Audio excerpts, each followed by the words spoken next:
రాహుల్ గాంధీ ఇటీవల జరిగిన ఎన్నికల్లో ఉత్తరప్రదేశ్లోని రాయ్బరేలీ నుంచి, కేరళ నుంచి వాయనాడ్లో గెలిచారు. చివరకు నిర్ణయం తీసుకున్నాడు, వాయనాడ్ను వదిలేశారు. రాయ్బరేలీ నుంచే ఎంపీగా ఉండబోతున్నాడు. ప్రధాన ప్రతిపక్ష నేతగా కూడా రాయ్బరేలీని రిప్రజెంట్ చేయబోతున్నాడు.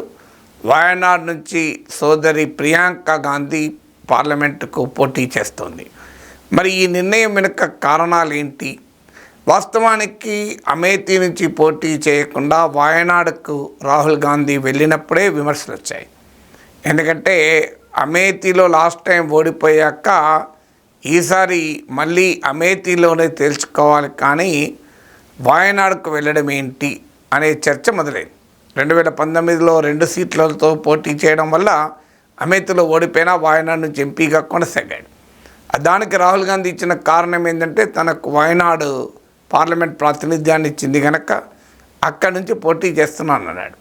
వాయనాడు ఎన్నిక పూర్తయ్యేదాకా రాయ్బరేలీలో పోటీ చేస్తున్న విషయాన్ని చెప్పలేదు.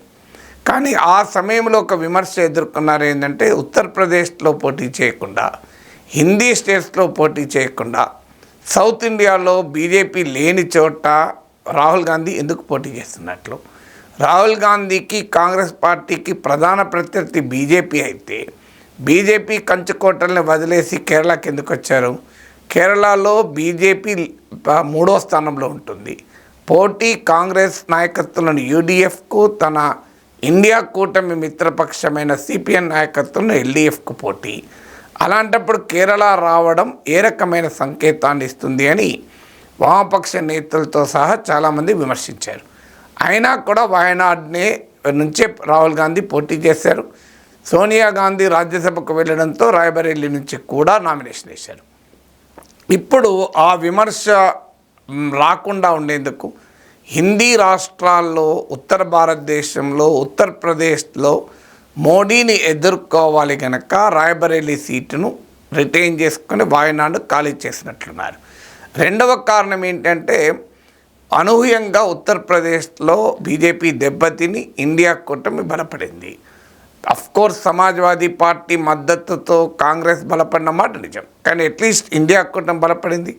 బీజేపీకి 2019లో ఉత్తరప్రదేశ్ నుండి 62 సీట్స్ వస్తే ఇప్పుడు 33 సీట్స్ కోల్పోయింది. సో మీకు 29 సీట్లు కోల్పోయి 33 సీట్లకే పరిమితమైంది. బీజేపీ కన్నా సమాజ్వాదీ పార్టీకి ఎక్కువ సీట్లు వచ్చాయి.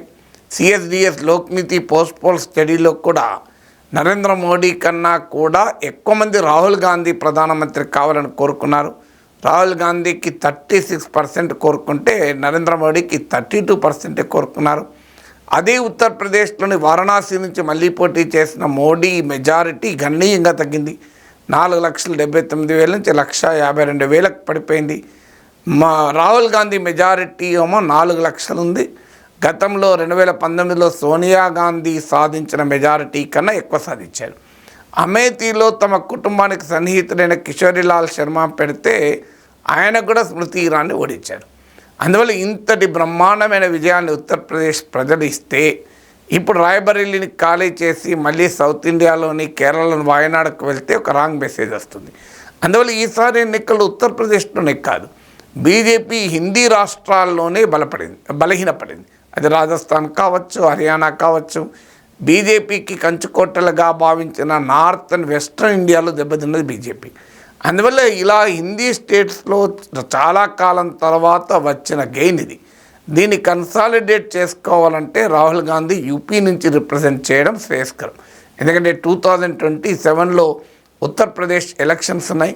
లాస్ట్ అసెంబ్లీ ఎలక్షన్ 2022లో జరిగితే కాంగ్రెస్ పార్టీ కేవలం 2.36% వచ్చింది ఓటింగ్. అప్పుడు విడిగా పోటీ చేసింది కాంగ్రెస్ 403 సీట్లు, 403 సీట్ల పోటీ చేస్తే 2.36% ఓటింగ్ వచ్చింది. 2 సీట్లు వచ్చాయి. అందువల్ల ఇప్పుడు ఎస్పీతో పొత్తులో దాదాపు 9% ఓటింగ్ తెచ్చుకుంది. సో సీట్లు కూడా పెంచుకున్నది. అందువల్ల ఇప్పుడు 2027లో కూడా ఎస్పీతో కలిసి బీజేపీని యూపీలో ఓడించితే 2029కి అది సెమీఫైనల్స్గా ఉంటుంది. అందువల్ల ఆ రకమైనటువంటి పోటీ ప్రత్యర్థికి ఇవ్వాలంటే కూడా రాహుల్ గాంధీ నార్త్ ఇండియా నుంచి, హిందీ స్టేట్స్ నుంచి, ఉత్తరప్రదేశ్ నుంచి మోడీ రిప్రజెంట్ చేస్తున్న ప్రాంతం నుంచి పార్లమెంటుకు రిప్రజెంట్ చేయడం శ్రేయస్కరం. ఆ రకంగా ఇప్పుడు పార్లమెంట్లో కూడా ప్రధాన ప్రతిపక్ష నేతగా రాబోతున్నాడు గనక అది మరింత బలంగా ఉంటుంది. ఇక ఒకవేళ రాయ్బరేలీ ఖాళీ చేసినా, వాయనాడ్ ఖాళీ చేసినా ఎక్కడో చోట ఉప ఎన్నిక తప్పదు. కానీ కంపేరిటివ్లీ కాంగ్రెస్ పార్టీ మళ్ళీ గెలవటానికి రాయ్బరేలీ కన్నా వాయనాడ్ కన్ఫర్మ్డ్.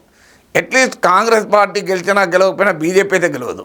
వాయనాడ్లో ఉప ఎన్నిక జరిగితే దాదాపు 99% కాంగ్రెసే గెలుస్తుంది. ఎందుకంటే ఏ ఎలక్షన్స్లో 100% చెప్పలేం కనుక 99% అంటున్నా. కాదు ఒక 1% ప్రాబబిలిటీ ఏమైనా ఉంటే అది బీజేపీ అయితే అవకాశం లేదు.